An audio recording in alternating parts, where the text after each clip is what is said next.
parler avec le secrétaire national d'Europe Écologie Les Verts. Bonsoir Julien Bayou et merci d'être avec nous ce soir sur BFM TV pour réagir aux annonces du président.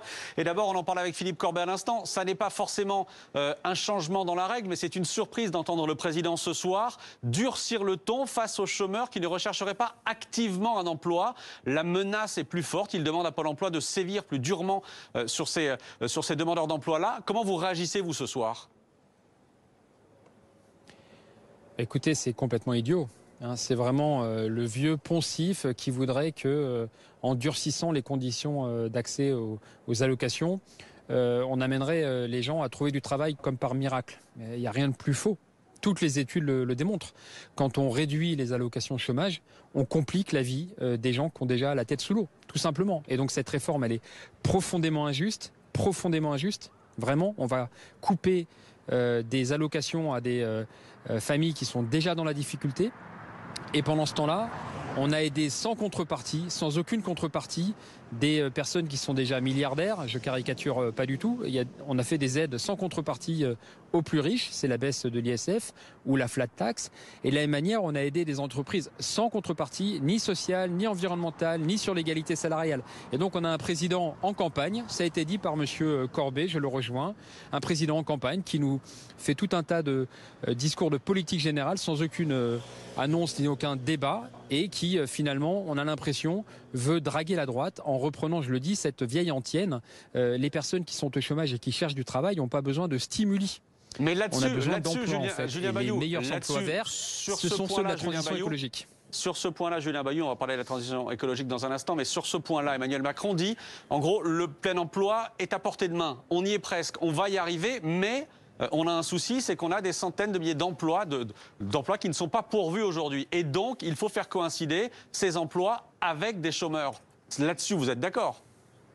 Mais je le redis, c'est vraiment les vieux poncifs que même aujourd'hui en fac d'économie, on a arrêté d'enseigner depuis longtemps. Ce sont des idées reçues, des préjugés. Ça ne fonctionne pas.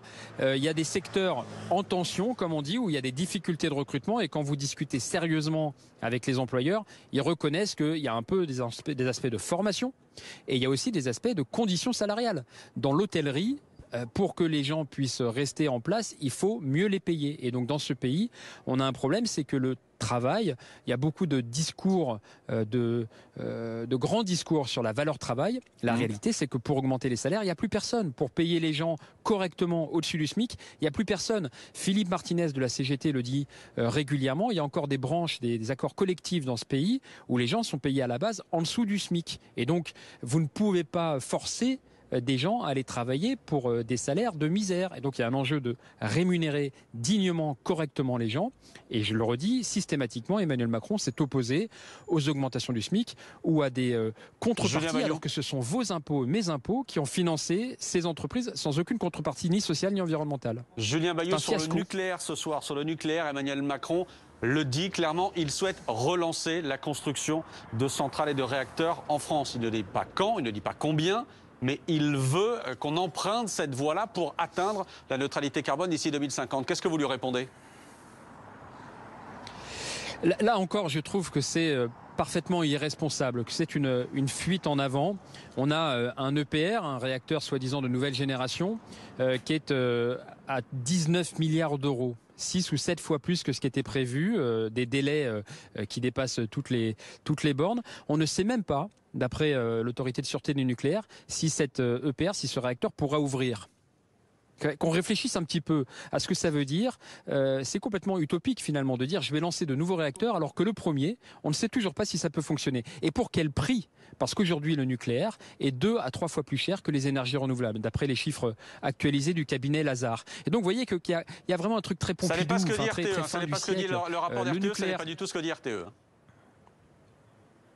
Alors, ce que dit RTE, et qui a évoqué plusieurs scénarios, il dit que c'est possible de faire une sortie du nucléaire, comme le propose Yannick Jadot, c'est-à-dire de manière progressive, acter aujourd'hui une sortie en 25 ans de nucléaire, au fur et à mesure de la montée en puissance des énergies renouvelables. Et moi, il y a un point que je regrette, qui n'est jamais évoqué, c'est le fait de réduire notre consommation d'énergie. La rénovation thermique, quand je rénove votre logement, sans reste à charge, sans avance, eh bien, ça soulage votre porte-monnaie, c'est un meilleur confort de vie et évidemment ça crée des centaines de milliers d'emplois. Des emplois verts, ceux dont on a besoin, des emplois non délocalisables, des emplois écologiques. Merci beaucoup Julien Bayou.